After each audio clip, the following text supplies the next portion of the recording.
E aí, família Lucros, estamos aqui no segundo vídeo dessa cronologia. Meu nome é Jonatas Rocha e vamos falar hoje sobre a Grande Tribulação.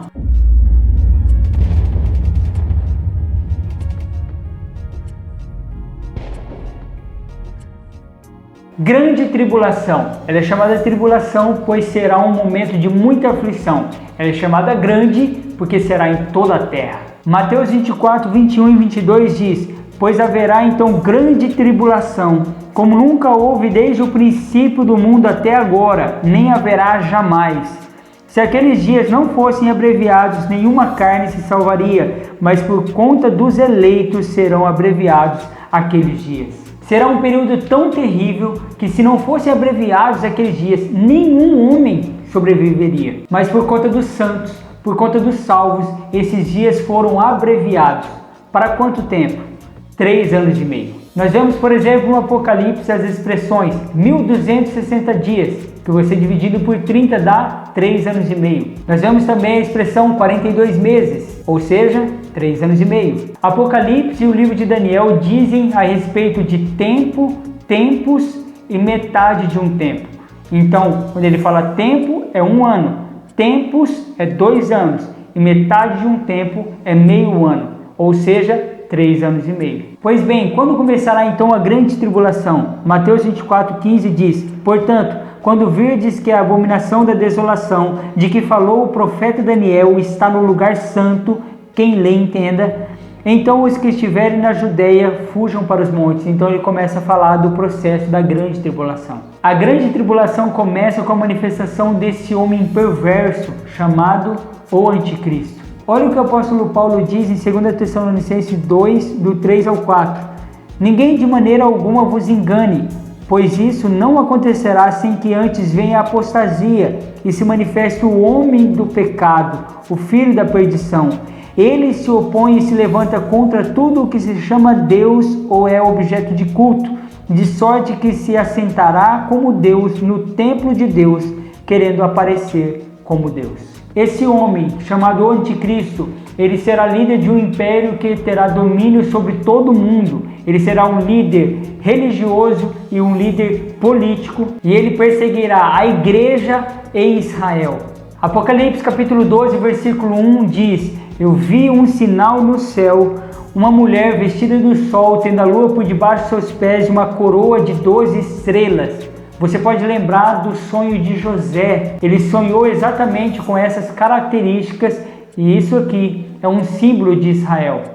Essa mulher simboliza Israel na profecia do Apocalipse. Dentro desse capítulo 12 a gente vê a perseguição do dragão, que é Satanás contra a mulher, contra Israel. Porém, Deus ajuda a mulher, Deus ajuda e protege Israel. Então o que acontece?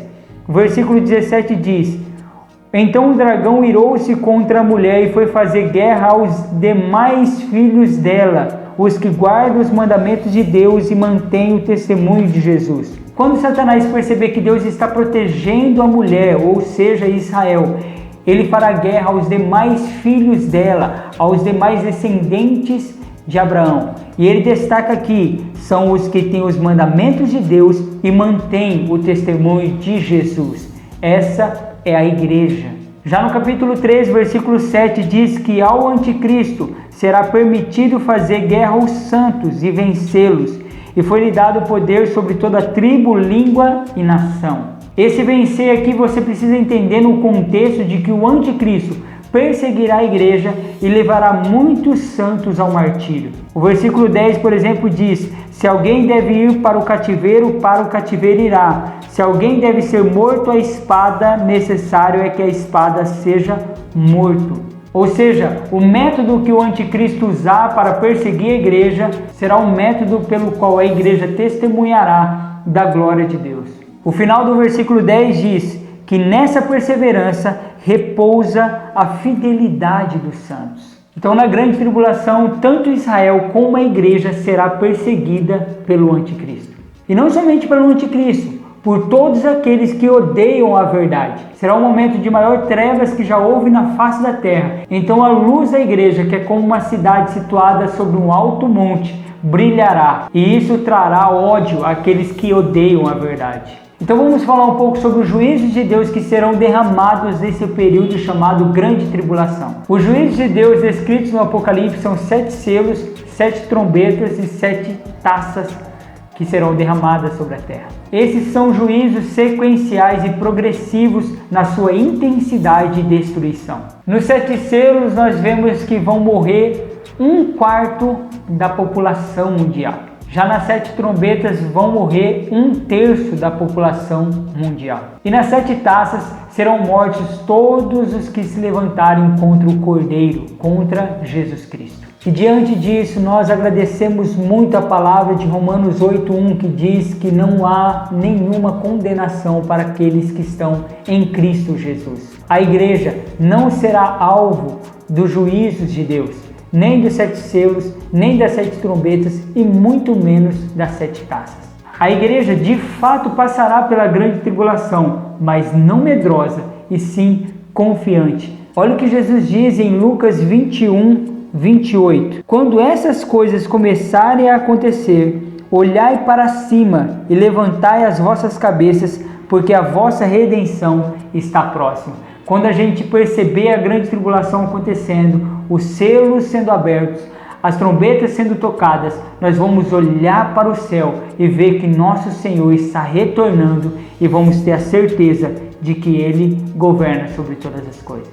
A verdade é que a grande tribulação promete também um grande avivamento. Assim como a igreja primitiva, diante dos oficiais romanos, diante dos imperadores, testemunhavam a sua fé até a morte, e muitos assim se achegavam a Cristo Jesus, porque olhavam o brilho nos olhos de cada crente sendo queimado e louvando ao Senhor, a alegria de cada homem de Deus, de cada mulher de Deus, diante do martírio, e se arrependiam e se entregavam a Cristo Jesus. Assim acontecerá também nesse período chamado Grande Tribulação. Não tenha medo, mas se prepare. Logo, o nosso Senhor vem para estar conosco para sempre. Então, se você gostou desse vídeo, deixa o like aí e deixe também um comentário para a gente saber aquilo que te marcou nesse vídeo, o que você quer ver nos próximos vídeos. Se você ainda não é inscrito no canal, pelo amor de Deus, se inscreva aí, porque será muito bom para nós. Deus te abençoe, um abraço, até mais.